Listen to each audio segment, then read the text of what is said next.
જંબુસર મામલતદાર કચેરીમાં ration card જાતિના દાખલા સહિતની કામગીરી માટે અરજદારોને ધર્મના ધક્કા ખાવાનો વારો આવ્યો છે। જંબુસર તાલુકાના છેવાડાના માનવીને વિવિધ દસ્તાવેજો માટે અગવડ નહીં પડે તે માટે સરકાર દ્વારા સેવા સેતુ કાર્યક્રમ થકી તાઇફા કરવામાં આવી રહ્યા છે। તેવામાં જંબુસર મામલતદાર કચેરી ખાતે રેશન કાર્ડ જાતિના દાખલા સહિતની કામગીરી માટે આવતા અરજદારોએ ધર્મના ધક્કા ખાવાનો વારો આવ્યો છે।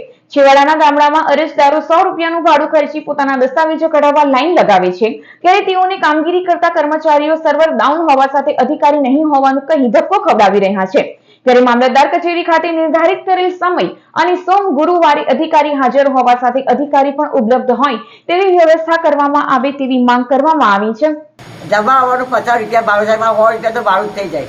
હવે છોકરો 4-5 દાડા આવ્યા, છોકરા ના આપ્યું, આમાં અહીં નોર્મલ આ ક્યાં કરવા જવાનું એ સાહેબે ના પાડી દીધી ભટ લેખુને। શા માટે તમે આવ્યા છો? હું આ જાતિનો દાખલો લેવા માટે। કેટલા દિવસથી આવો છો? 15 દિવસથી।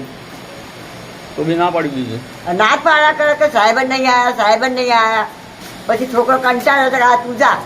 1 મહિનાથી જંબુસર તાલુકા મામલતદાર ઓફિસમાં આવું છે। દર સોમવાર ને ગુરુવાર લોકો રાખે છે, અઠવાડિયામાં 2 દિવસ આવું છે। ત્યાં ખાલી આ લોકો એવું કહે કે સર્વર ડાઉન છે, બરાબર? કે મારા જેવા કેટલા લોકો આવતા છે, 85 ગામના લોકો, બરાબર?